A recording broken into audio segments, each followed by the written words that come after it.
Shall we start? Yes, CDK, please. Yes, sir.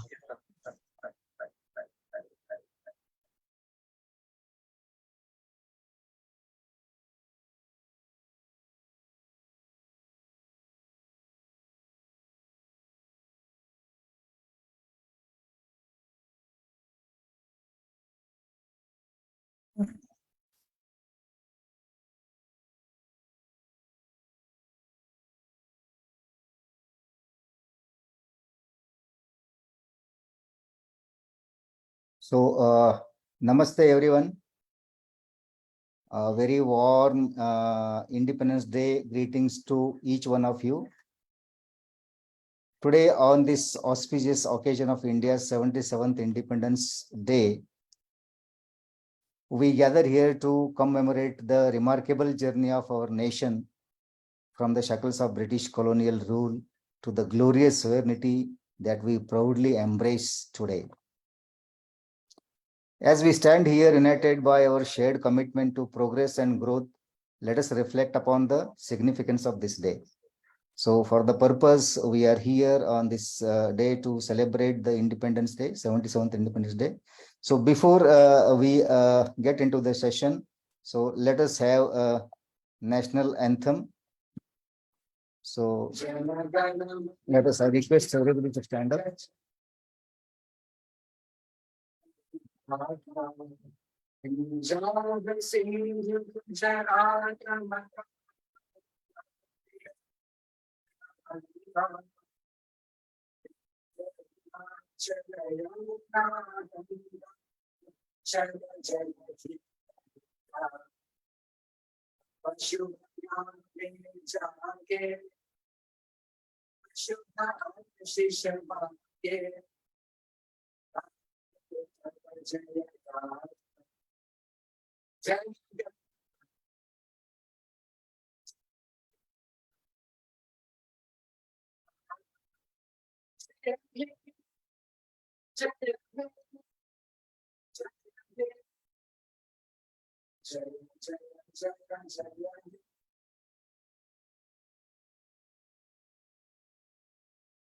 Vande Mataram.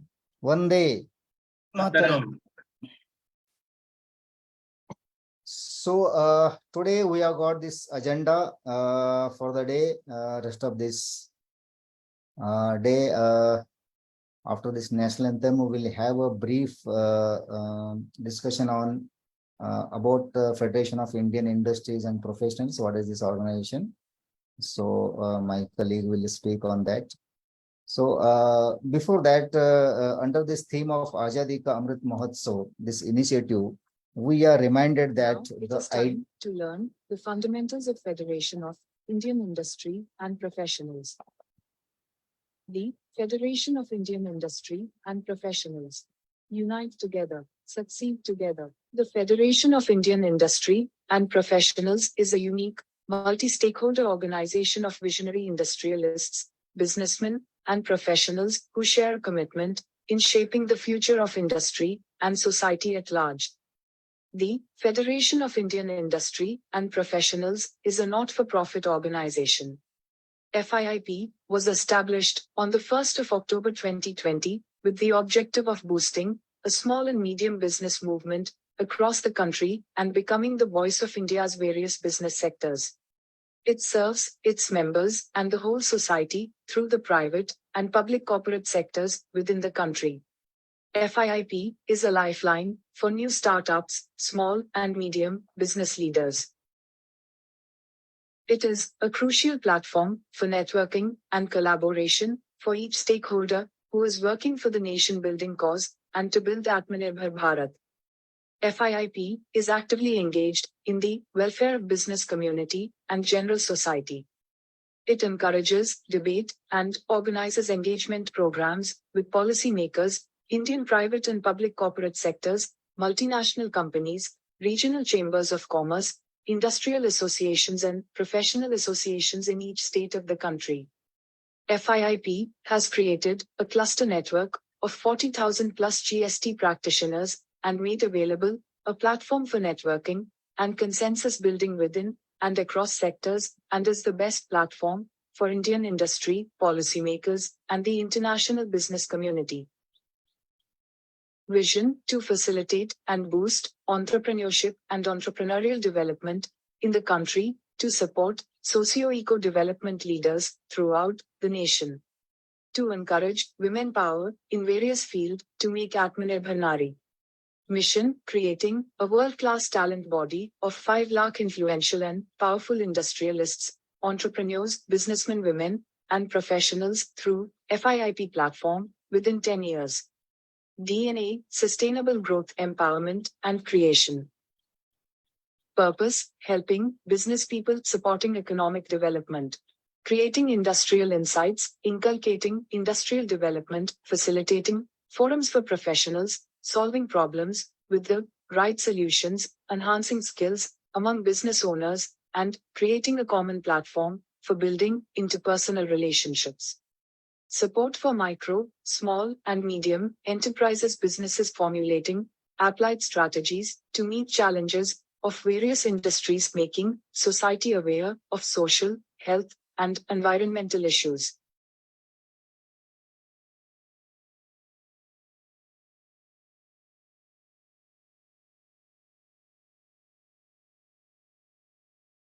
So this is all about Federation of Indian Industries and Professionals. So before we get into this, I'll just briefly introduce about this founder directors of these organizations. Mr. Navurja Devkar, he is the founder director of this organization. Brief about him, I will not take much time. He is born in Junnar in Pune district of Maharashtra. Actually, he started his business venture through Vardhan group of companies, where he has got very many verticals under agriculture and IT solutions, plus food processing units and all. So finally, to bring all the business community, entrepreneurs and all, he found some urge to address their pain areas and issues. He formed this FIIP, an NGO called Federation of Indian Industries and Professionals. So he has already created around 40,000 plus GST practitioners under this platform. His vision is to see that this federation as an NGO has to become a great service organization that will help all the entrepreneurs, industries, and professionals. So he further wants to bring his successful professional, all these people as a success into professionally, economically, and socially among all stakeholders of this nation. Okay.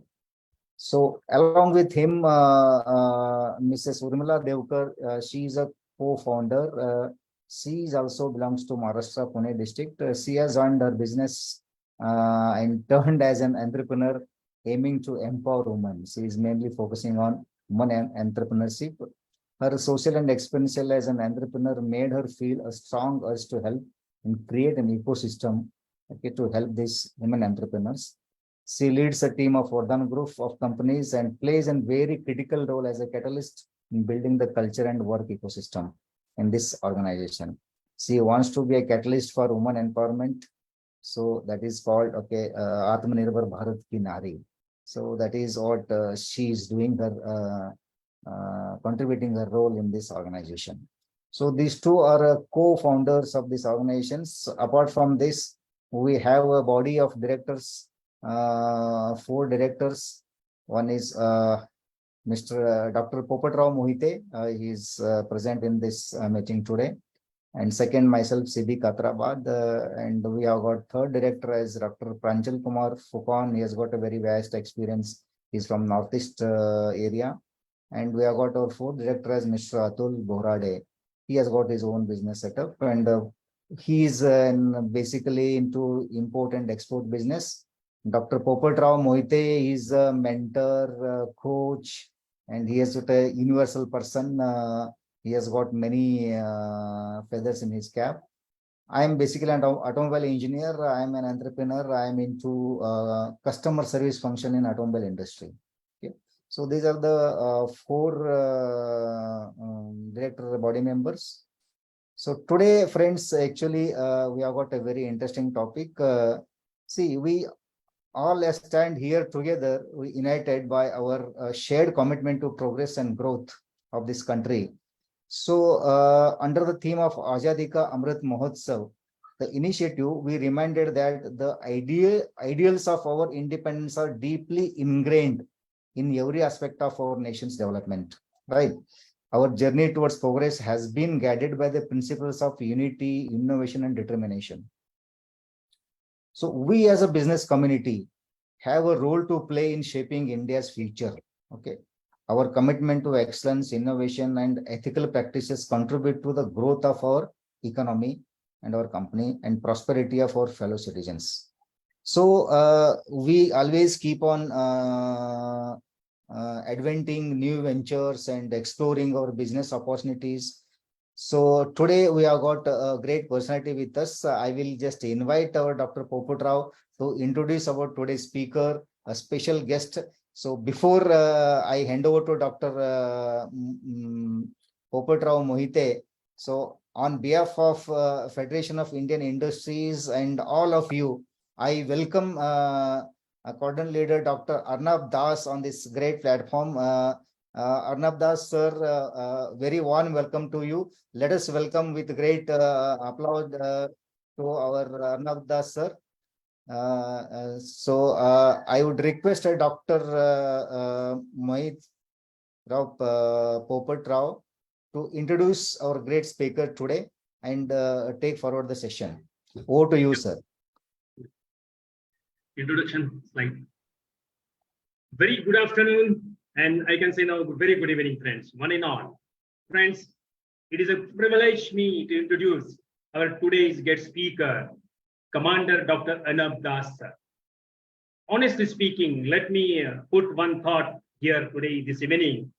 Once I contacted him, he immediately communicated me, even though he was out of basically the state, he was at Delhi.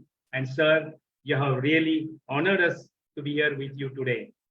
About him, he is a founder and director of a Maritime Research Center, that's called MRC in short, that is working on a unique concept of underwater domain awareness. Startup Mrs. Nirdhamani Technology Private Limited that provides consultancy and services for high-end maritime security solution and marine conservation support.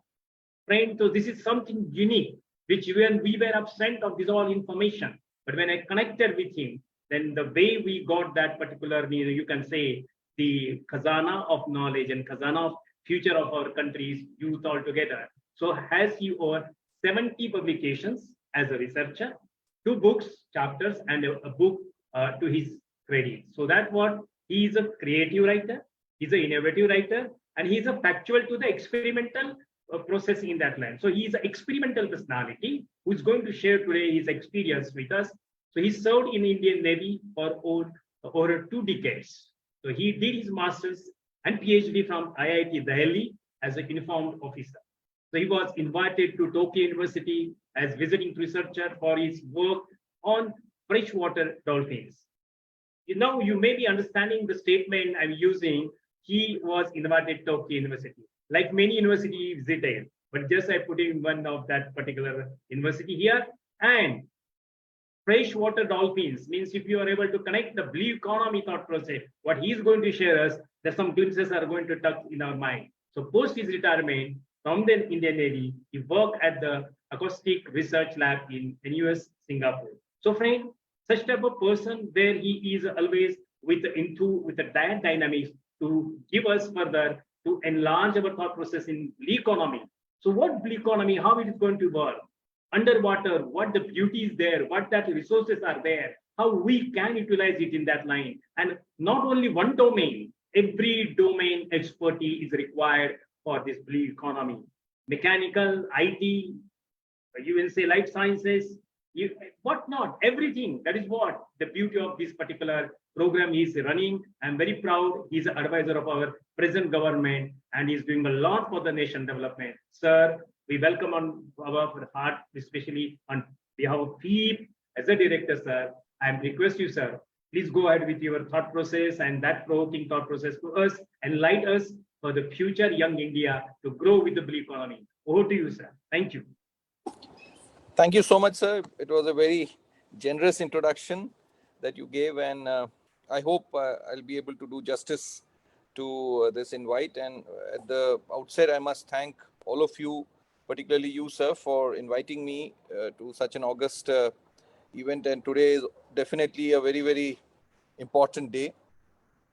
And I think when we talk about an Independence Day, it is not about remembering how we got independence, but also looking at the future. What is our dream of India? That's a very important thought we must have. I mean, Mr. C.K. Prahlada had brought this concept of India at 75. At the 60th Independence Day, he was invited to the Indian Embassy in Washington, and there he gave a lecture on what is his dream. So he said, instead of talking what has happened, I must talk what we want to see in future. So what is the India that we want to see in 75 years of independence is what he brought out, and he made a very detailed presentation in all aspects. I mean, he had covered, and particularly his level is very different. So he covered a lot of different dimensions. But I have been focused on a very particular aspect. I mean, before I start, I want to put few pointers here. The earth is covered 75% by water. 70% is ocean and 5% is fresh water, including the ice cover. But I can be very sure to ask this audience that have you ever had a discussion or have you ever participated in a workshop or an interaction where the focus has been underwater? I would believe, or I would assume that very few people can say yes to this. So that is number one. Number two, we are the only country in the world on which there is an ocean named after us. I mean, Indian Ocean is named after us, but our consciousness to the maritime or the oceans has been very, very poor in the last 100, 200 years. I don't blame anybody. We even forgot that in the 13th century, India was one of the most prosperous global power. We were 25% of the global GDP. And that was primarily because of our strength in the maritime domain. We used to trade to the Far East and the Far West. Our rulers were all over the world. And we could definitely trade with everybody. We had so much of exchange of ideas. But slowly, as the European power started coming in, and they came through the maritime route, and we lost our independence because of our weakness in the maritime domain. So I don't think we should forget history from that perspective. And if you look at it, we are in the tropical conditions, I mean, in the tropical waters. Tropical waters are known to be highly rich in biodiversity. They have so much resources in the underwater domain. And I think it requires no more explaining that more than 95% resources are, or I can almost say 99% resources are below the surface of the water. And underwater requires, or anything that you want to know below the water requires very specialized understanding or specialized technology or know-how, that we call it acoustic technology. So with all this, I would like to kind of start my presentation. Can I have my presentation, sir, please? I think, is it seen on the screen? Not yet. I can only see the previous presentation.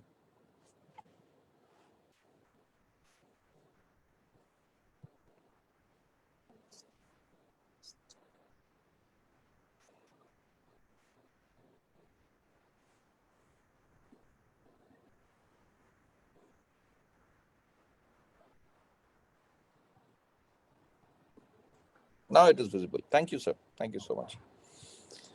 So now, anything new, I think today Digital India is being given a lot of importance. So I would like to talk about digital transformation in the underwater domain. And also, typically what happens is, in the name of development, we somehow forget the communities. So I want to bring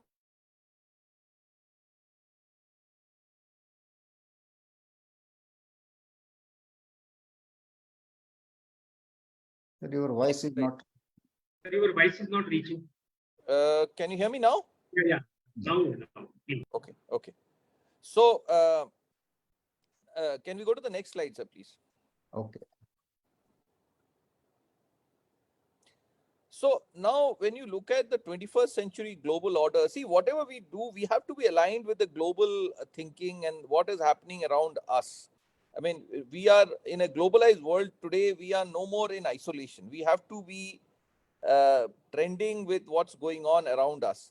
So if you look at it, in the last century, the larger interactions used to happen in the Atlantic and the Pacific. But today in the 21st century, everything is happening in the Indian Ocean and the tropical waters of the Pacific Ocean. And Indian Ocean has become a very important area. But when you look at the underwater, the typical developments or the technology developments that happened during the Cold War period, which was just after the Second World War, the decades from 50s, 60s, 70s, and 80s. After early 90s, the breaking of the USSR actually is considered to be the end of the Cold War.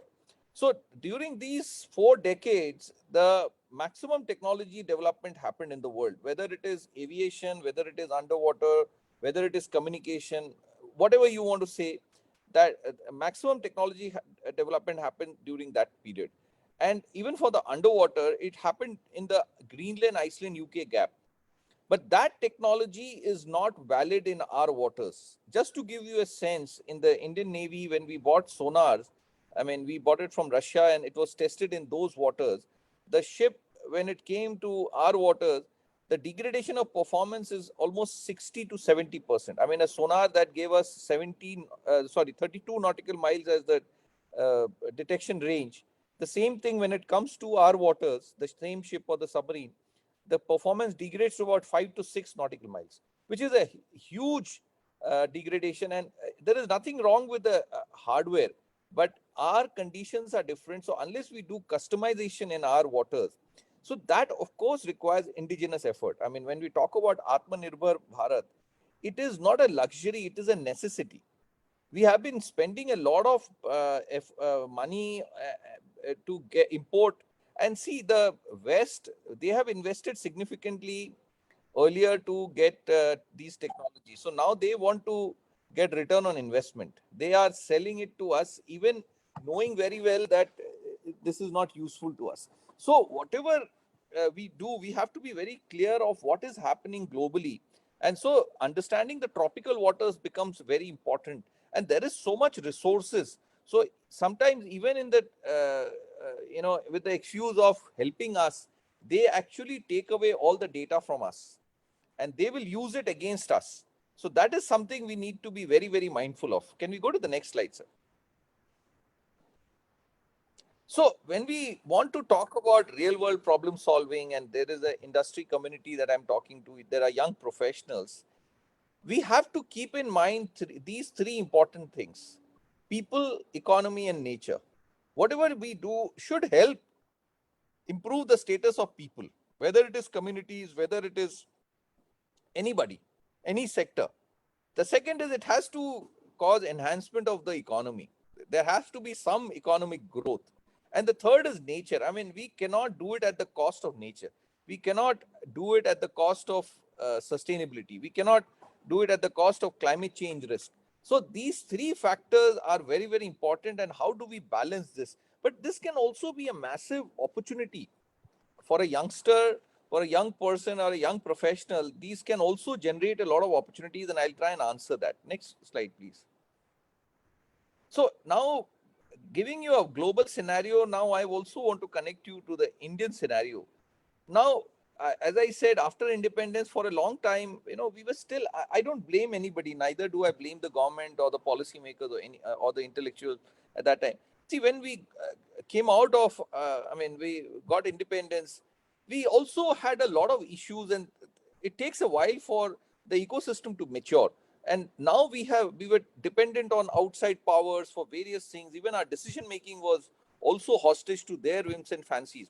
But today, once we have stood on our feet, now we have started thinking, and now the government is giving a lot of importance to the blue economy, or government is giving a lot of importance to the oceans and the water. So Honorable Prime Minister in 2015, March 2015, announced what is called the Sagar Vision. It is an acronym for security and growth for all in the region. The Prime Minister himself, in his speech in Sangrila Dialogue, Sangrila Dialogue is held every year in Singapore. It is conducted by an organization called IISS, and always a head of country is invited, and Honorable Prime Minister Modi was invited as a keynote speaker in 2018. And he actually discussed what is the Sagar vision that India has announced. And this was the first time, the Prime Minister has spoken in an outside forum in so much clarity on the Sagar vision. So, Honorable Prime Minister talked about four things which comprise of the Sagar vision. First is, he said that we recognize the challenges of security in the region. I mean, there is a political volatility and there is definitely a security concern. We had the Kasab incident and all those kind of things worry us, and we also have issues with our neighbors. So security is a concern, and we need to have solutions to manage the security, and Indian armed forces are definitely doing a great job. The second aspect is, we also understand the opportunities that exist. So that is the security and growth that the Honorable Prime Minister talked about. There is huge economic opportunities that are available, and we are definitely going to work towards it. The third he mentioned was that we are also very conscious of the rich maritime heritage that we had. As I told you, in the 13th century, we were a global power, and we were a maritime power at the global level. But slowly, we started losing it. So he also mentioned about the heritage that we have. And the fourth, he said that we want to play a leadership role in the entire Indian Ocean. Now, this is the first time an Indian Prime Minister has spoken out so openly of our regional aspiration. Now, we are not just talking about a national boundary. We also want to be seen as a leader in the regional context. So now, to support the Sagar vision, the Government of India has announced multiple mega projects, and this is where the opportunity lies for our young people. Sagarmala is a huge project for developing port-led growth. There are 180 smaller ports that are being developed all across, and the government is spending a lot of money. This is a 6 lakh crore project that is being driven by the government, and the Prime Minister's office is directly monitoring what's the progress. The second aspect is the inland water transport. They are looking at connecting the waterways, and 116 national waterways have been declared. The first one is from Banaras to Haldia on the Ganga, which is about 1600 kilometers. And this will be a major step forward to improve logistics. I mean, the government is today in India, the logistic cost is about 16 to 17%. And China is about 8 to 9%. So if we have to be a global power, the logistic cost has to become at least half. It has to definitely come down to the single digit. So the government is definitely doing a lot. There are multiple factors that affect the logistic cost. But I mean, straight away, the road transport cost about 4 rupees a kilometer. And the waterways cost is about 1.5 rupees a kilometer. So that is the difference that we are talking about. So the government is very serious. There's a lot of work being discussed. There is an Inland Water Transport Act that has come in. And so I would like to invite the young professionals and the young students to look at this as a... So, I mean, as I understand today, the Inland Water Transport project itself is about 10 lakh crore allocation. It's already there by the government. So there's a huge opportunity there. Then the transboundary river management. Now, these are becoming a very, very important aspect. So we need to definitely look at them, and young people should look at it as an opportunity. Multimodal transport, supply chain, as I mentioned. Then, of course, the digital transformation. Digital India is a huge announcement, and a lot of work is happening. But I don't see much happening in the underwater space. Although the Ministry of Earth Sciences announced a digital ocean program, and they are doing a lot, but I think there's a lot more we can all work together and contribute. We are a partner to the Ministry of Earth Sciences on the digital ocean program, but I can tell you there is huge opportunity. And of course, we are importing a lot of technology, we are importing a lot of know-how, and many of it doesn't work in our waters. And let me tell you, the demographic advantage that we have cannot be seen by the European powers. They hardly have manpower. So how can you expect them to deploy people here? So it is us who have to build our own capabilities and then be a global leader. So it's a huge opportunity for all of us. I think we are in the most interesting time today, and we need to kind of participate, first build our own capacity and then help others. The leadership role that the Honorable Prime Minister talked about can only be achieved if we can export capacity and capability building to our neighbors. So I think that's an important message that I would like to give to everybody. Next, please. So now, when you talk about so much development, the sustainability becomes a very big concern. I am sharing this picture because river dolphins are a very unique species that we have in this country. Let me tell you, these dolphins, river dolphins particularly, are blind, and they perceive the environment through sound. And they are very unique. I mean, I designed the sonar classify using how they process sound. But there are only 6 countries in the world. Amazon has this dolphin.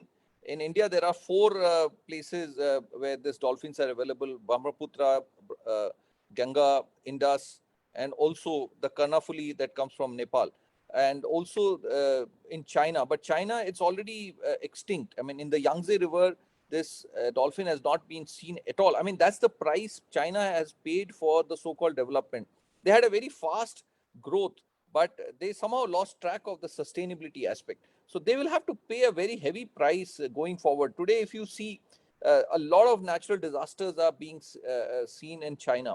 So now we may be a little late, but I think it's important for us to learn the lessons from others and make sure that we don't repeat the same mistakes which the rest of the world has done.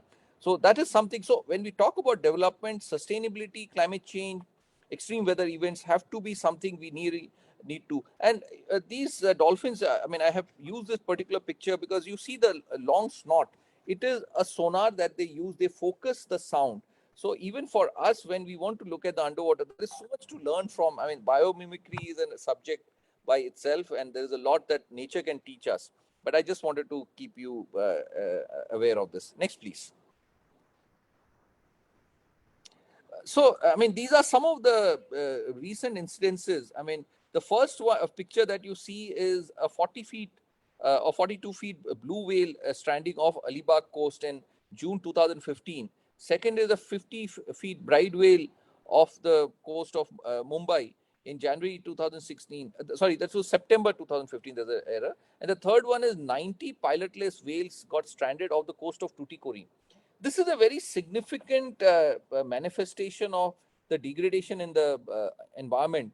And these are incidences which are happening more often in our waters now. So this only shows that there is a very serious concern about sustainability. So when we are talking about development, we must not forget that there is also a concern of environmental degradation. And we have to, I mean, I call it acoustic habitat degradation. I mean, all of us, you must know that the speed of sound in air is 345 meters per second. Speed of sound in water is 1500 meters per second, almost 5 times faster. So sound is a very important signal which is used for any underwater surveys. Next, please. So now we talked about a very different dimension. Now I want to draw your attention to something which is very much directly connecting human well-being and survival. Now, freshwater availability, I mean, when we talk about freshwater resource, as we talk today in India, we are short by 20%. And more than that, the distribution is even a bigger concern. If you look at the north and the west, it's a huge crisis that we are going through. It is only the Brahmaputra basin which has got surplus water.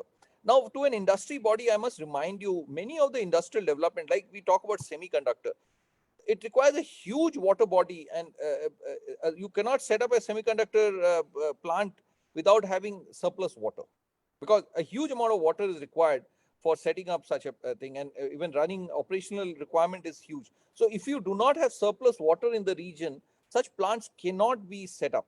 Northeast was being seen as a good place, but there were various other considerations because of which it had to be shifted out of there.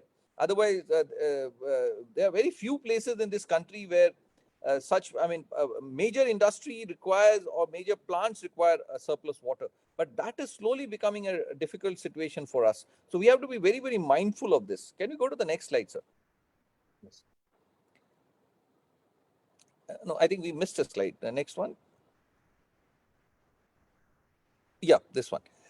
So now water shortage is a crisis, but my bigger worry is the quality of water. Now, if you look at it, large parts of India, the water is not of the quality that we desire. So one is the shortage. Second is, I mean, there are places now, particularly when we talk about the green revolution, there are places in this country, particularly in Punjab and Haryana, where the groundwater has got completely contaminated. And that's a very serious issue. Now there is huge amount of diseases. I mean, cancer is very, very prevalent there, and various other problems have started coming up. Even there are places in the northeast where there is arsenic poisoning.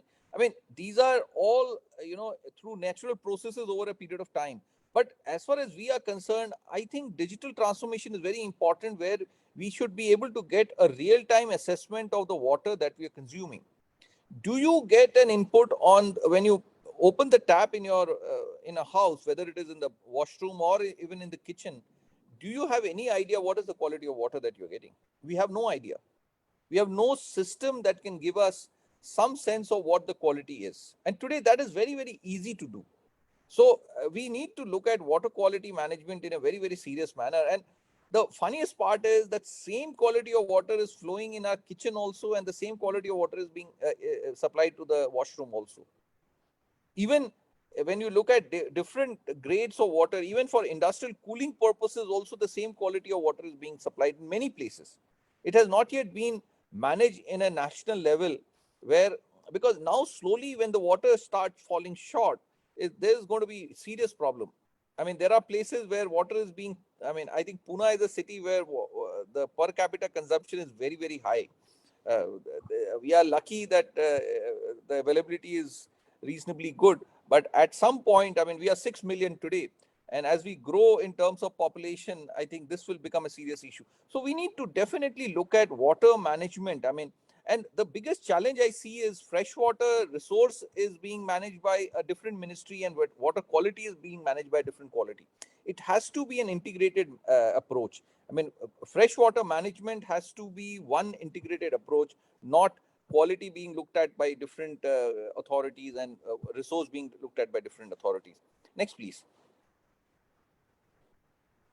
So now coming to the specifics of underwater, I mean, we have to make sure that there is an integrated approach. I mean, pooling of resources, synergizing of effort is very, very important. I just want to tell you who are the stakeholders. Can we go to the next slide, sir? So, looking at the security aspect of it today, there are water bodies across, there are river fronts, there are various other water bodies. We had this incident where Kasab came by a surface boat. What happens if, some other subversive element comes by an underwater drone and creates a massive disruption in any of our coastal assets? So, and when we are investing so much in port development and various other things, security also becomes a very, very important concern for us. So we definitely need to look at it differently.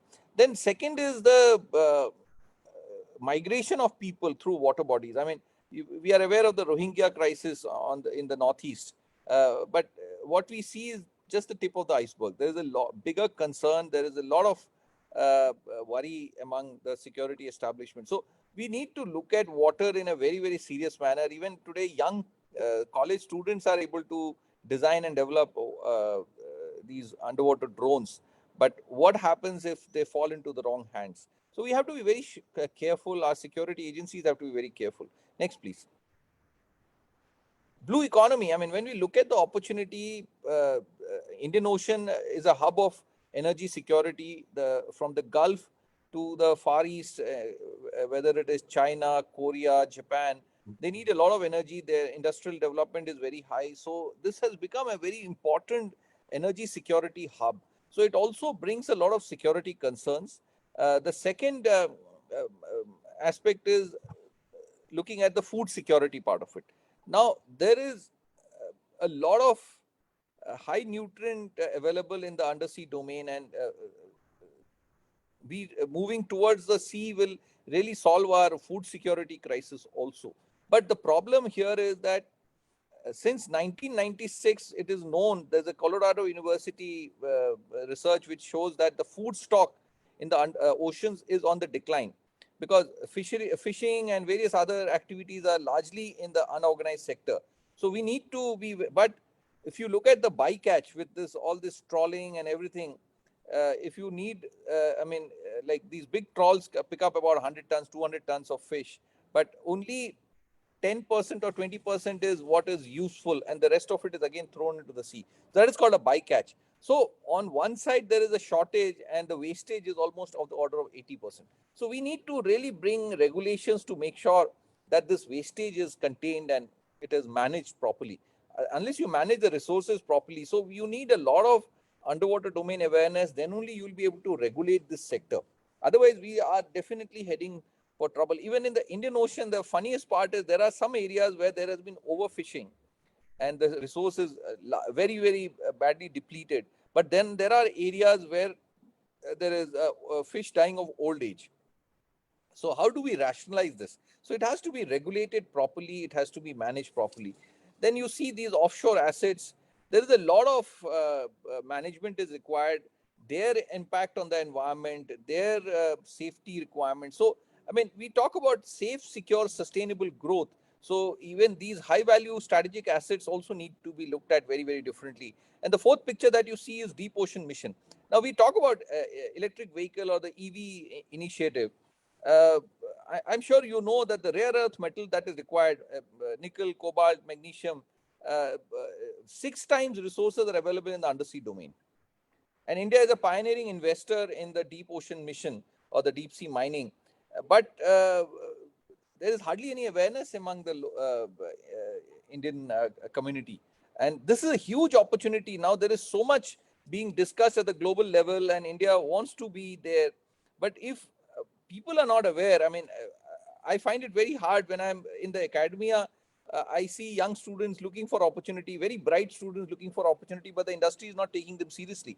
But the other side, when I am sitting in a chamber of commerce, I find that there are industries are looking for bright young people, and they are not finding the right people. So I mean, this is a huge disconnect. So I think there is a gap in the employability of our people. They are not aware of what is the industry looking for. So I think that connect is very, very important. I mean, how to make our young people employable. Everybody is working hard to get a degree, but the projects that they are doing is probably not matching the industry requirement. So how do we bridge this gap is something we need to look at. Next, please. Again, I mean, there are many aspects, even the local level. Now, when you talk about inland water transport, dredging has become a very big thing. How to make the dredging more sustainable? There's a lot of oil and gas explorations happening, even in the river systems in the Northeast also. How to make them more sustainable? Then even fisheries, how to make. Now, the problem with traditional practices is that they are not scalable.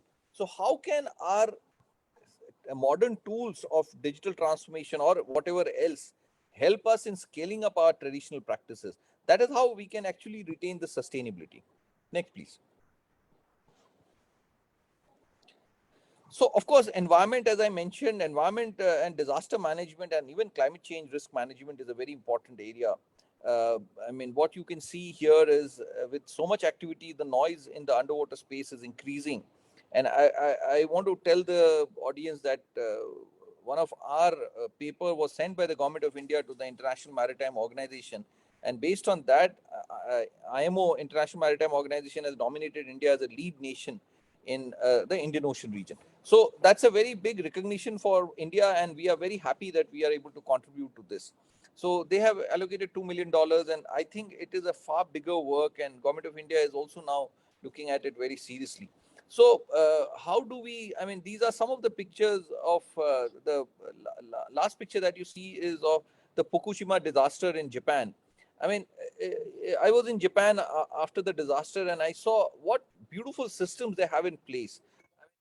You can't, I mean, I'm not here to say that we can kind of prevent a natural disaster, but with early warning, we can definitely minimize the loss of life and property. So, I mean, we had the 2004 tsunami. We lost a lot of people in the coastal region. But with better awareness and better disaster management system, I think we can do a much better job in terms of, and you can see most of our disasters today are originating from the oceans or from the water bodies. So this is something very serious we need to look at. Next, please. Again, just few pictures to reiterate my point. Even dolphin management is something. I mean, inland water transport and dolphin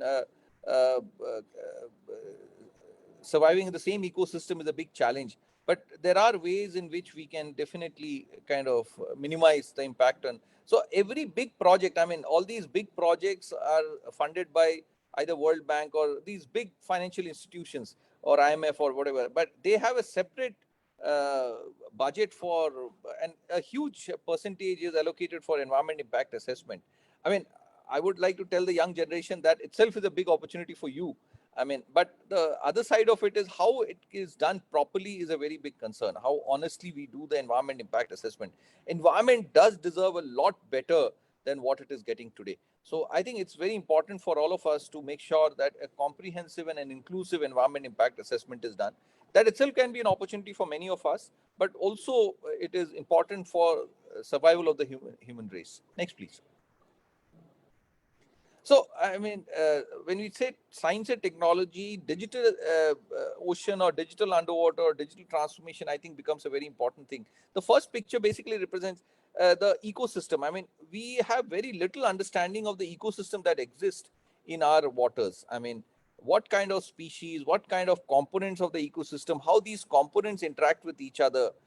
We have very little information. And how will we navigate sustainable growth if we do not know what the ecosystem looks like? The second picture shows that, I mean, today as we talk, we have 7,500 kilometers of coastline, and from the coastline, 200 nautical miles is the exclusive economic zone. So with that, if you just multiply 20 lakh square kilometers is the EZ that we have. And I want to also give you another input. In the last few months back, the International Seabed Authority has given us 350 nautical miles instead of 200 nautical miles. So our EZ has been enhanced. So now the terrestrial India and the maritime India is almost comparable. But if you look at it, the contribution of the maritime India or the blue economy to the GDP is only 4%.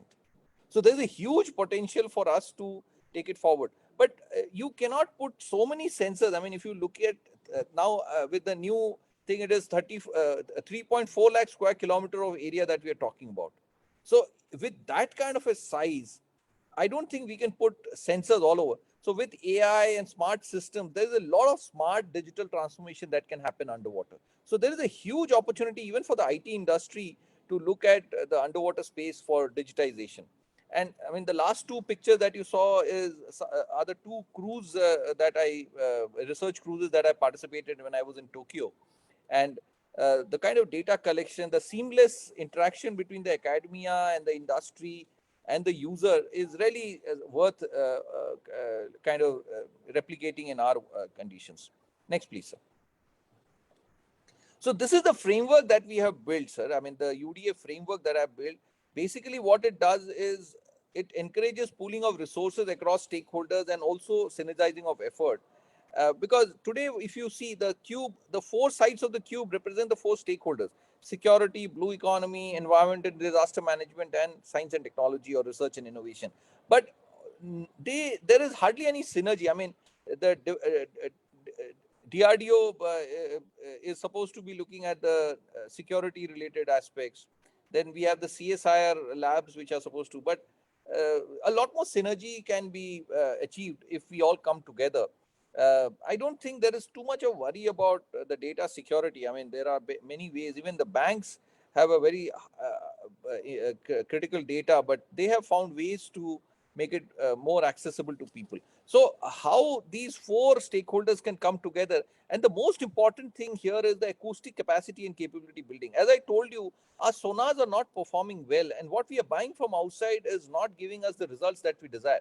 And apart from getting the technology, even we also get the deployment strategy also. So if the performance is not good, then how can the same deployment strategy work? So there's a lot of work to be done, but if we can achieve good results in terms of the sonar performance, all the stakeholders benefit.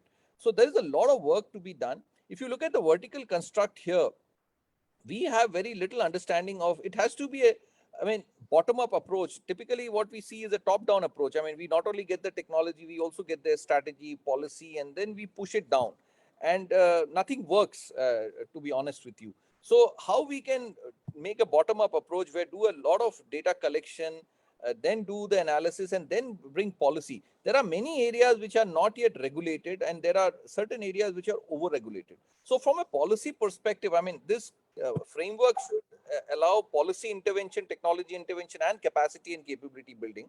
So if you look at the smaller cubes, these are the smaller projects which our young students in the academia can take up. I mean, we have been doing this, as I said, a lot of, we get about 500 applications from IITs now for internship. They are doing some fabulous work with us. We get a lot of students from BITS Pilani also. We get students from TERI. Some premier institutes are really coming and working with us, and the young students, and students are coming on their own. Very few places we have an institutional tie-up with the organization.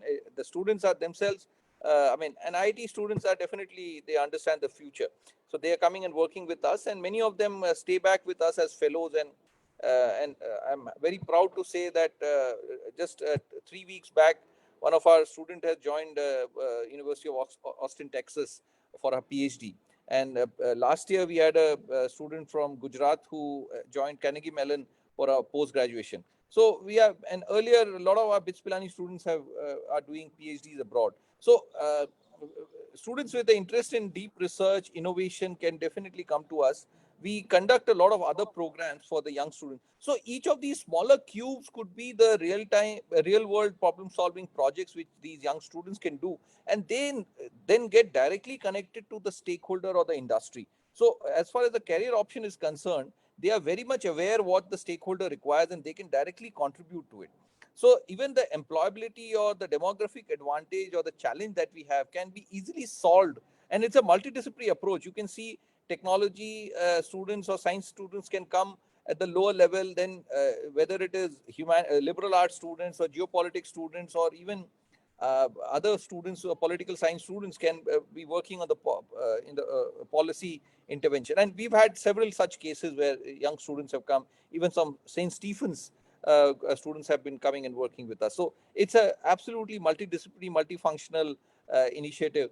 And even for the government, if you see, they can allocate. I mean, a research funding agency can actually say these boxes are already done. I mean, many times we see some of the research funding agencies are duplicating their project funding. But here there will be a total clarity. Government can also allocate priority using this. Next, please.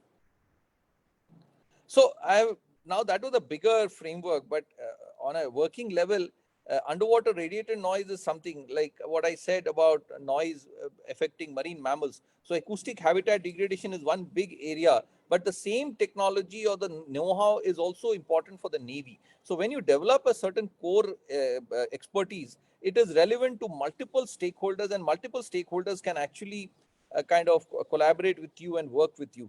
So ship designers and shipbuilders can also kind of use this technology, and whether it is policy, technology, and also capacity building, and specifics of, I don't want to go into the details of it. Next, please.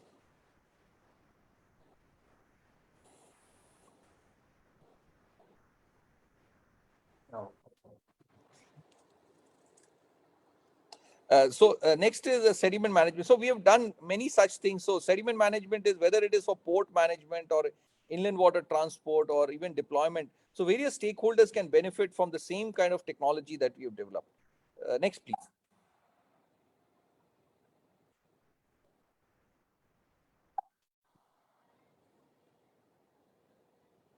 Yes.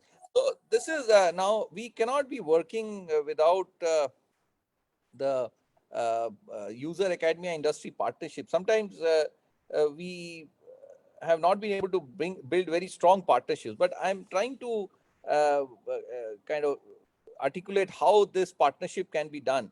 I mean, we don't need any new schemes from the government. Government has already come up with like Make in India is there, Skill India is there, Startup with huge funding allocation is already there. I mean, Digital India is also there. So if we can fill in these gaps, I mean, some of the core expertise that are required, like underwater robotics, signal processing, modeling and simulation, data science, we can easily work together with various such projects and come out with very nuanced policy, technology, and also capacity and capability building. And you can see the different stakeholders who can directly benefit from this, different industries that can directly benefit from this, whether it is sediment classification, port management. These are very big sectors. Oil and gas industry, inland water transport, water resource management, underwater search and recovery, hydrographic surveys, marine environment monitoring. Whole lot of sectors can actually benefit from such partnerships. We already have a lot of work behind. Many of our courses have been approved by the AICT, which can be directly run in universities. There are skilling programs that have been approved under the Pradhan Mantri Kaushal Vikas Yojana. Then a lot of innovations are already ready for the startup ecosystem. So we can work with any of the people who are interested. Next, please.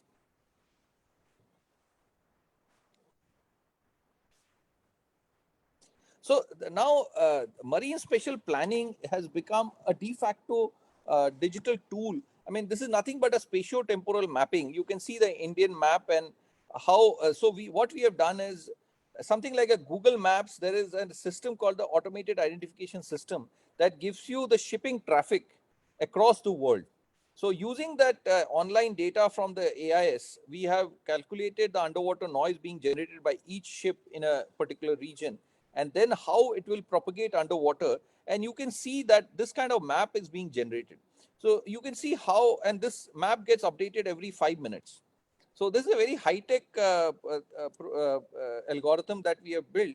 And this won us a global innovation challenge in France in 2019. But what I'm trying to build here is that this is called marine spatial planning. So whether it is sustainability, whether it is resource mapping, it's a very good governance tool. And now this is part of the new blue economy policy also, which Government of India is going to announce. But globally, most of the advanced countries are using this tool. So, but there is so many dimensions to this which can be used, and many students can work. Even fisheries, like say shrimp farming, the entire resource mapping can be done like this, and then an industrialist can put in money in a particular place. He can choose where he wants to kind of set up an industry, or where he wants to set up a plant, or whatever venture he wants to do. So this kind of thing is a very, very important tool. And Government of India is also now taking it very seriously. So we are partnered with the Ministry of Earth Sciences and working with them very closely. Next, please. So when we talk about the riverine or the coastal communities, there are large, I mean, we all know that 80% of the global population lives within 200 nautical miles, 200 kilometers from the coast, right, from a water body. So socio-politically also, or socio-culturally also, it's very important to understand the importance of water or the water bodies. So, and unless we make them part of the whole globally, the development that we are talking about, there will be unrest, and these cycles will continue. So we have to be very, very careful about making the community part of it.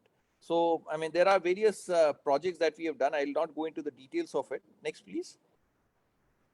So when we say community livelihood, habitat mapping, species mapping, resource mapping, these are the various aspects of the marine spatial planning that we can talk about. Vulnerability assessment, so MSP-based livelihood mapping. So these kind of, so the government can actually prioritize funding and various other aspects. And we've been talking about women empowerment. So women also need to come into this whole digital transformation. So we'll be happy to work with, we were happy to get support from the HT Parekh Foundation for some of the programs that we have been doing.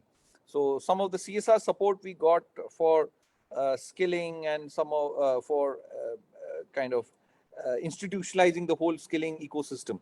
So there is a lot of things one can talk about. Next, please. So this is just one of the other aspect of marine spatial planning I wanted to discuss. So shrimps is a very lucrative business. Today, India is number 2, and very soon India is likely to become the number 1. So what is the availability of shrimps in our waters?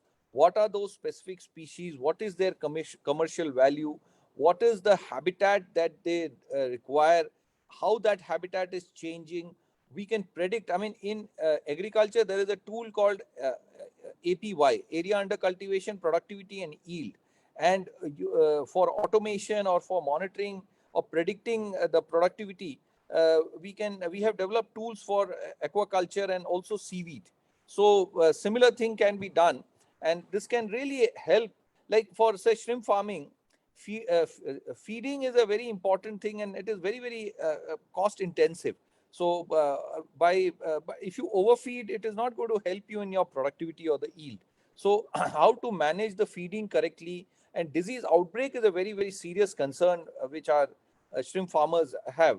So our tool can actually tell them that there's a danger of disease outbreak, and they can do the intervention far before, rather than suffer once the disease outbreak has happened. So that is the power of digital transformation, and really our communities can and these are very low cost solution, and it doesn't, I mean, many of these foreign vendors come and give you a very simple solution at a very high cost. But if all these things are indigenized, or we start developing within our, and ours will be far more connected to the local conditions or the site specific conditions. Next, please. So I had mentioned this, some of the recognition that we got. We got won a global innovation challenge, which is called the Narwal Challenge in Brest, France. Based on that, our paper went to IMO, and all those kind of recognition we got. Then even we got some defense technology innovation also we won. And we have more than, now it's more than 50 innovations that are matured enough to be directly injected. Now we are in talks with the Atal Innovation Mission to set up an incubation center also. Next, please. Niti Aayog had given us a project to draft the policy for capacity and capability building. Then I had mentioned about this IMO paper also. We are working with the security agencies also for both the transboundary rivers and also the coastal security. Next, please. I mentioned AICT has approved 10 of our courses. Now we have developed many more courses. A lot of skilling modules are also ready, and which are now we are tying up with the Maharashtra Skill University and also the National Skill Development Corporation. So these structured modules will really help the new mega projects that the government has initiated. I mean, we are going to the foreign countries and foreign experts, but I think there's a lot that we can do ourselves. So we are now trying to reach out. Next, please. So I think digital transformation, I don't need to reiterate the transparency and how governance can be really enhanced. Next, please. So just to give you a sense of what kind of livelihood opportunity or what kind of entrepreneurial opportunity we are talking about, like one is the data scientist. We need young people with a very good understanding of algorithm development or data analytics, but also it will require certain domain expertise like acoustics and robotics, and those kind of domain expertise will also be very important. But also field deployment specialists. I mean, I would prefer to have the community people. I mean, today the challenge is a farmer's child doesn't want to become a farmer, or a fisherman's child doesn't want to remain a fisherman. That's a big challenge. Who's going to produce the food that we need to support humanity? So, but like for the water bodies, if a coastal community or a riverine community kid is motivated, or if he's trained and skilled, they can be far better deployment specialists whom we can hire. So we have actually structured what kind of skills are required. We have put 5 different categories where this UDA can be supported. Like first is a technician who will operate, repair and maintain whatever instruments that are, whether it is sonar or various other things, or even for data, because there'll be these bio samples. So how to collect the samples properly, and what are the procedures that have to be followed, even to preserve those samples, or even for data, how it has to be logged and kind of collected properly. And then the second is deployment specialist, because in water bodies, it is not a very straightforward thing. I mean, in the Navy, we have a special branch. So even for a large scale deployment, we require specialized people. So deployment specialist is something we need to look at. Third is the data logger or the sample collector. And the fourth is the data analytics, or the sample analysis specialist. And the fifth one is the research specialist, like who will understand across applications, across domains, across sectors, and provide us the inputs. So data scientists will be the local engineers with we'll require multidisciplinary people, and they will work at different levels. Then domain experts will be application specific researchers and innovators to manage these special projects. So it's a huge requirement, and I think we are anyway finding it difficult to find career opportunities. But I think as this blue economy sector opens up, this is really going to, and particularly for India, we have a huge advantage of having the young, bright people. Next, please. So I think I've already talked about this. Next, please. So just to give you some specific examples to connect, like water resource management, freshwater reservoirs, groundwater management, river sediment management, these are specific sectors we need specialization. In the government, we do have different departments, but I think there's a huge opportunity now for the private sector also to move in and come up with the right kind of expertise and kind of support the government. Because as a policy now, government doesn't want to do everything all by themselves. So if there are viable, competent private entities, this is a huge opportunity. But for a youngster, whether they join the government or the private sector, they need to have the right kind of skills. Then water quality, whether it is domestic application, industrial applications, agricultural applications, fisheries and aquaculture. Like if the water quality or the nutrient value in the habitat of these species degrades, their production will also degrade significantly. So water quality management is becoming very, very important, not just for agriculture or fisheries, but even, for domestic purpose also. How do we build those systems, digital systems, which will give us a real-time monitoring of the water quality? Inland water transport has various branches where these kind of expertise will be very, very important. Next, please. Then community livelihood, as I mentioned, fisheries management, aquaculture management, benthic resource exploitation. Many of the places we do certain things with very little understanding of what impact it has. As I said, the environment impact assessment is really not done in a very comprehensive and we have no idea of the benthic ecosystem that exists and what impact will our action have. Like something like dredging, it has a very bad impact on the benthic ecosystem. And we do very, very shallow job in terms of the environment impact assessment. Then The voice is not audible. Can you hear me now? Yes. Okay. Yes, sir. Okay. Sure. So sustainable development goal, SDGs. Now I have written a paper. You can go to our platform and check. All the 17 SDGs can be impacted by effective UDA realization. So how the sustainable development goals can be monitored, how they can be evaluated, all that can be done through the digital transformation. So there is definitely a serious work required to look at digital transformation in the underwater domain. Oil and gas sector, of course, there is so much happening underwater. They have these oil heads, oil drills. So a lot of acoustic technology is used there. Next, please. So since 2017, since the time we have started, we've been doing these kind of summer schools. And we've had a very good response, except the 3 years of pandemic we could not do.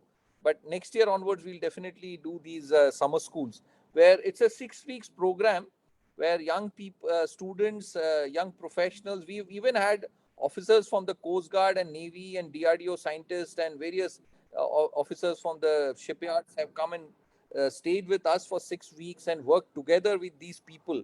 And it's a very wonderful peer learning format where they make friends and they work together and exchange ideas. And each participant is compulsorily required to do a project. So that's a very interesting experience we've had. 17, 18, 19 we did. 20, 21, 22, of course, we had a problem. But 23, but parallelly, we also run this BITS Pilani and IIT internship separately.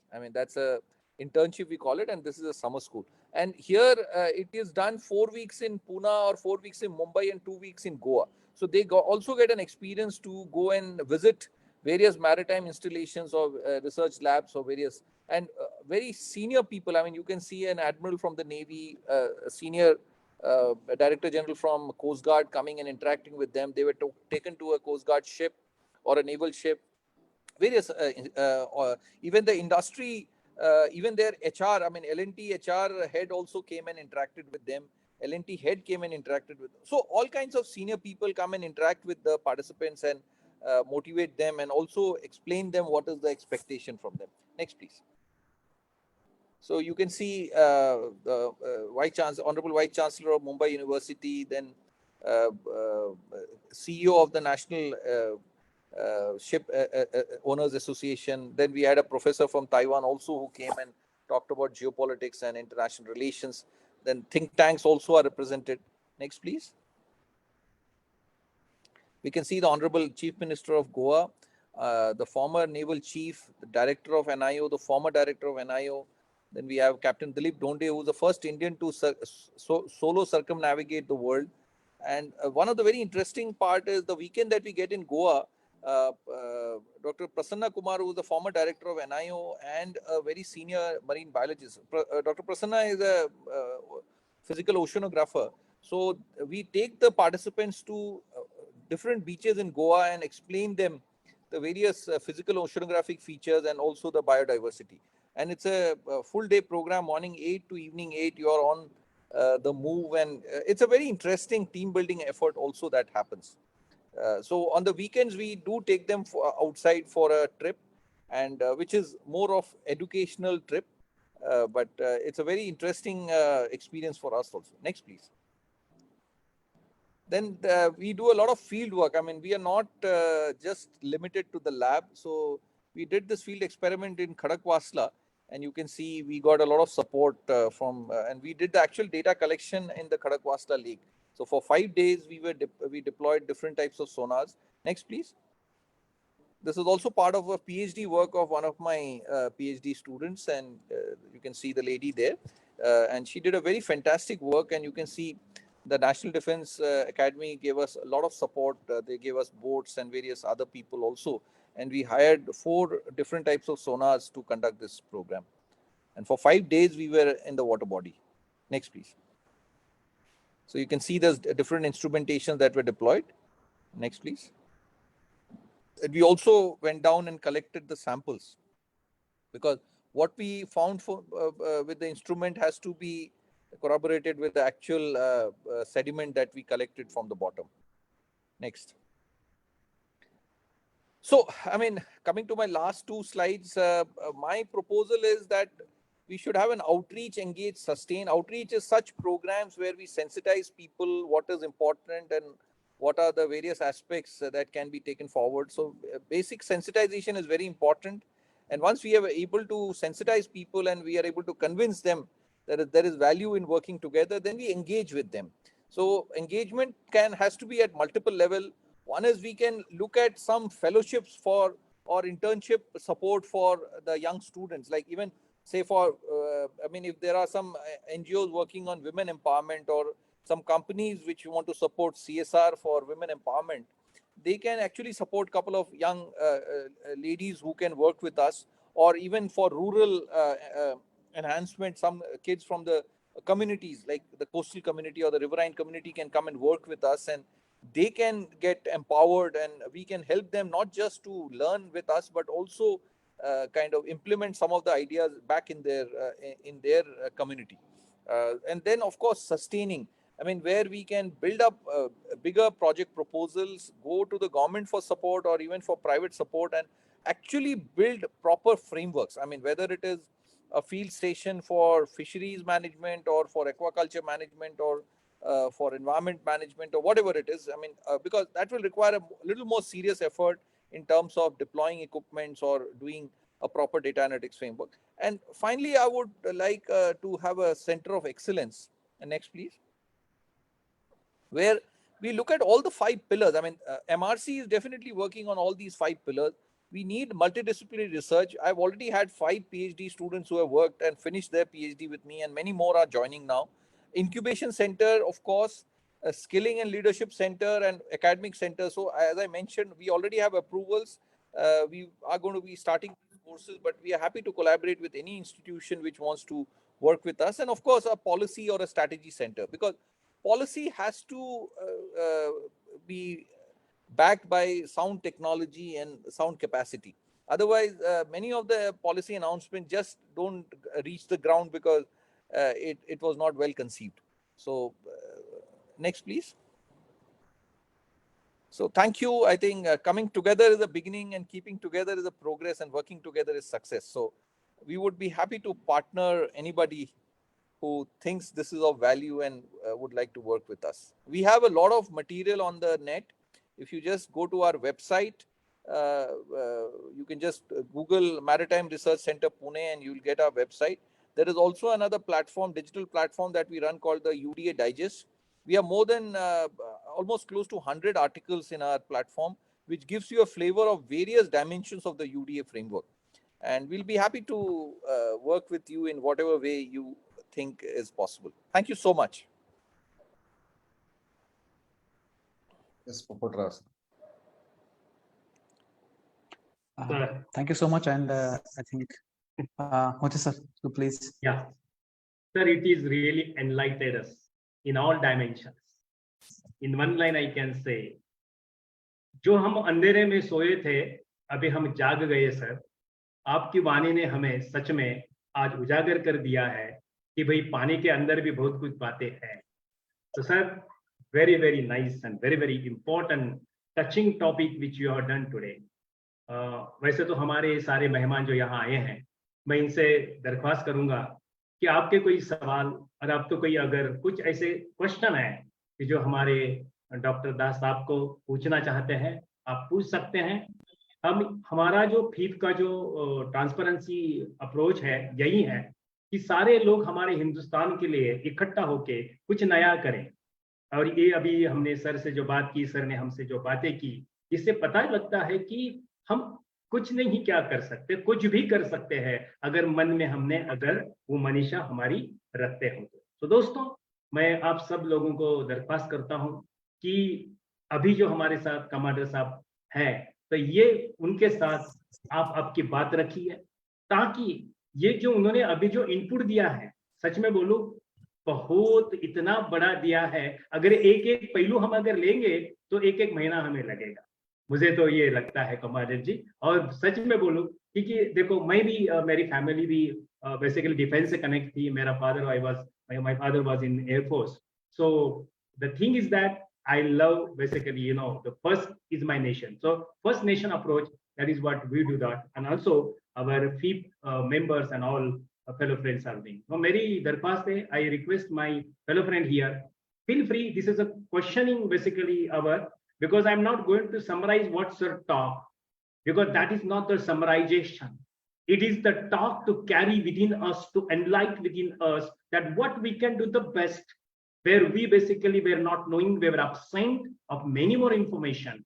But today we have been ignited by Commander sir, and I'm sure, friends, you too be ignited yourself by asking some questions, sharing some questions, so where the dialogue will carry to further strengthening our relation. Because sir has already given open basically thought that who wants to join with us, he is there to connect with that. So we already then, and we are going to have many more things definitely. So I'm very happy to tell you, sir, here are very eminent personalities who are very curious, and very fantastic participants are here. I request all my fellow friends, please unmute and have your word to our Commander sir. I'm sure that you will have different enlightenment. If you have any doubts, it will be clear. And yes, we are here to connect the people for the betterment of united thought processes always taken place by FIIP. Over to my participants. Sir, really, absolutely touching one, enlightening one, means there are no words to express, sir. Let me tell one thing. It's not praising, sir. It's a nationality. It's towards the proud of my nation that yes, people like you, sir, working out of that different dimension where nobody's even thought of to that. And you have done that marvelous. So hats off you, sir, your work and the way you are carrying. Definitely, sir. We are expert in the management expertise. Basically, I am a business mentor. I'm basically, I'm helping startup mindset to be more positive, though there is a lot of concern, adversity in that. So definitely, sir, we are going to connect with you. But my request to all my fellow friends here, have this an opportunity to talk with the sir, just nullify thought your process, and I'm sure Chetan sir, the Chetan Emade is a ex-vice chancellor. He's from Jhansi sir, and I'm very happy that he's connected with me. And very honestly, he has one question, sir. What is the scope for school UG PG student to work? Just a moment, sir. To work with you. You share your contact. Yes, sir. We are going to release the contact. Chetan sir, we are there. Chetan sir, if you unmute and come to that video, it will be nice to see you. Wonderful, Chetan. Here is the commander, sir. You can have his question. Sir, over to you. Hello, sir. Recently, we have started a new project, industry in the academics. We talked with a couple of universities. Bundelkhand universities agreed to it. We are going to set up a center, maybe in their own incubation center if they have it. And we will be giving research,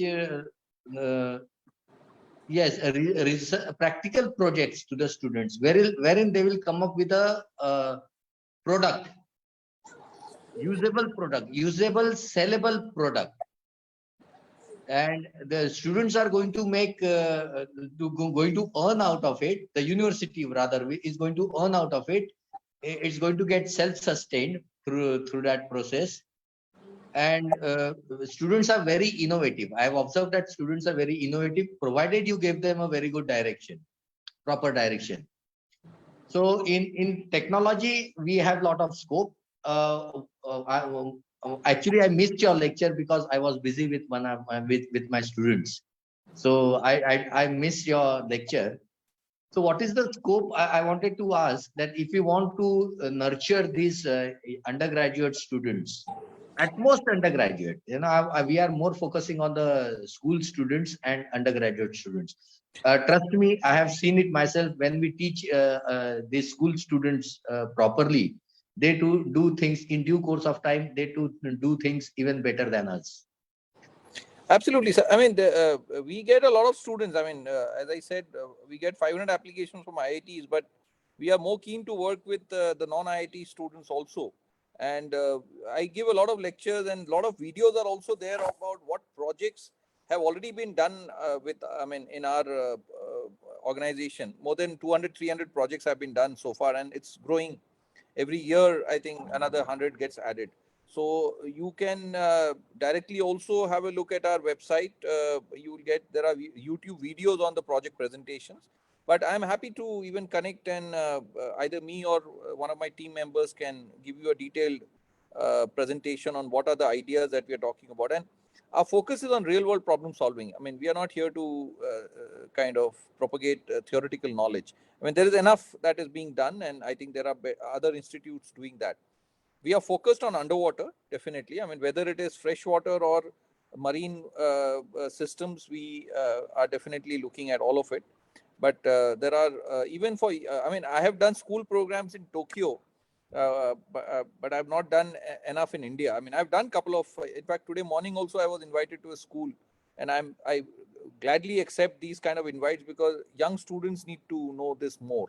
And if we can see an idea, as you rightly said, young students are far more enthusiastic and far more energetic to kind of take up these challenges. So we are happy to work with anybody. And we have a lot of structured programs also for young people to join us. Even they can join us online also. So there is not a limitation that they need to travel to Pune. And if there are big numbers, even I am ready to go myself or depute one of my team members to, if there are reasonable numbers in an institute, I'm ready to come and do a 1 week workshop to get them started. And then they can follow us on an online platform also. So we run many of these programs. In fact, I would like to, through you, I would like to invite on 22nd, we are having a detailed presentation on the entire work that we do, the infrastructure that we have, the programs that we have. and I'll be happy to have as many people to join us. And it is a national and an international program, because there are now a couple of universities abroad who want to work with us. University in Glasgow, university in Tokyo, university in France, and various other countries also. They find value in collaborating with us. So this presentation will, I think, give you a much better idea of specifically what we are doing and how people can and all these invites are available on social media also, or even through our website also. So even if you follow us on Facebook or LinkedIn, you will get all the information that is required. So I'll be happy to kind of take this discussion forward and support anybody who is interested in taking this forward. Okay, thank you. Very unfortunately, I missed the details of your lectures. I'll go through it. I think it is a recorded lecture. Yes, sir. Yes, sir. And as usual, sir, Ketan sir, you know better. We record each and everything. Yes. So I'll just go through it again, and please share his contacts also.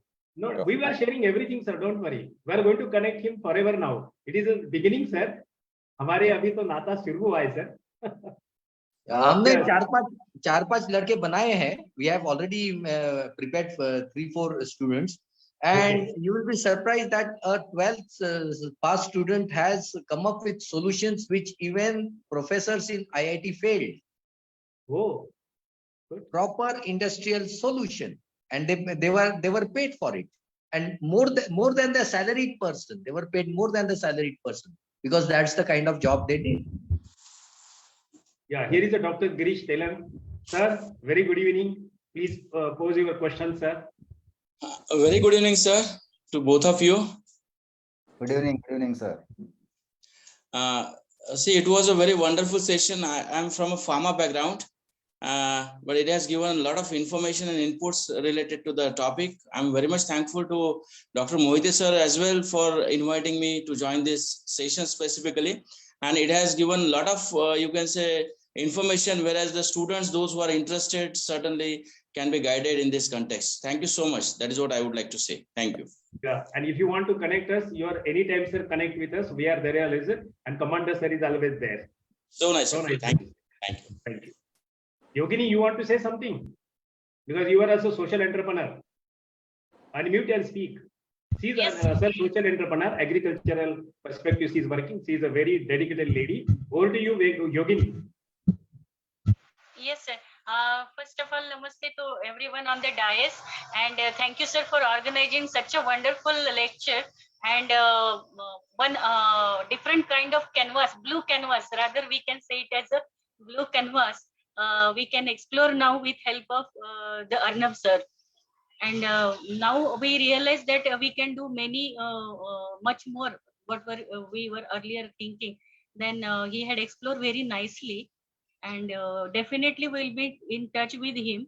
But I got one query, like Dr. Nemade sir asked that.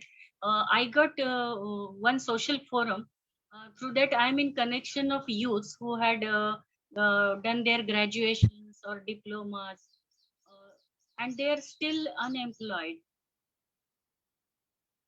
So can we organize one lecture and some opportunities for those? Certainly, ma'am. We can definitely do that. So, as I said, ma'am, 22nd we are doing this event. So, I'll share the details. They can join, and we can even have a separate interaction with them. I mean, once they attend the presentation, those students will have some queries. So, we can even have a separate session with them to discuss any questions they have. So, I'll be happy to take it forward. Another thing I would like to ask you, can we have an incubation in association with you? Yeah, certainly. Certainly, we can do that. Certainly, we can do that. So Yogini, don't worry, I will connect with him because I have his contact, and we are going to connect. Even we are going to attend that program. Surely. That is a need of an hour. We FIIP are going to be with him forever, no doubt of it. Yeah. Okay. Rest of people, please take an opportunity to interact with Commander sir. True sense, we are celebrating freedom. This is what future is today, what we are talking. Whatever the past is past, but what present today? We need a freedom. Freedom in economy, freedom in sociology, freedom in every sense where we can stable ourselves and maintain our ecology in a proper manner and environmental balances. Yes, friend. If no questions, they can move further. We know that because it is recorded session. Yes, I hope people have got everything and now they will be thinking, sir. So it is wonderful, sir. I'm Thank very, you. very happy that the way you put the beginning and the way you end, you have ignited these all people, and they are going to connect us forever. Because these all, the label approach thinking process, they are highly proactive people, positive mindset, because we never see anything negative in a life, sir. Because life is so wonderful. As you know, you are from the defense, how we know that how you put with the sea and the life of that. Because one of my close relative, he is on basically in a navy merchant navy is working. So I know that how he faced a lot of challenges with the sea. So with this, I request our CBK sir, sir, if you want to guys say something few words, then our Atul will go ahead with the proposing vote of thanks. Yeah, sure, sir. Before handing over to Atul, thank you so very much, Arnab sir. This was very wonderful session. As Popat Rao rightly said, it is an eye-opening. Actually, we never thought there is so much so can be done under the water. That is, I can say, below the blue level. What I can say. So people are excited. I request Basavaraj just to post sir's contact details in the chat box so that people will note down the contact number. And sir, Arnab sir has got wonderful sessions also. And I think there are that ma'am was asking about students who are not getting, still they are unemployed. But not only employment, this platform is going to make them not only employable, so entrepreneurable also. The people may get into some kind of exploration, new avenues. So definitely this will help them to explore some avenues to get into, because so many things Arnab sir has talked about. Just under the water means is not only diving or not only getting into क्या बोलते हैं वो मतलब deep dive करके कुछ लेके आना, ऐसा नहीं है. There are so many things what he's talked about, right? So thank you so very much on behalf of Federation of Indian Industries and Professionals. I heartfelt thanks to you, sir, for your great session for the day and the contribution you are doing towards it Atmanirbhar Bharat, what I can say. So next I'll hand over to Atul to conclude the session with vote of thanks. Okay. Before saying something, Atul, Commander sir has given a deep dive to us that how much you can go down. Now it is up to you. The deep dive, that is up to you. The patience what you have and the breathing technology what you have. Rather, I can say we have to take a proper breathe in appropriate manner to have the deep dive with him. So wonderful, sir. Atul, over to you. Yeah, thank you very much, sir. And it is truly said that we have to take a deep dive. And yes, today we have seen that there are so many new things which we were not known to us, and there we can see a hope. Like under the water, there can be a new chapter of AI.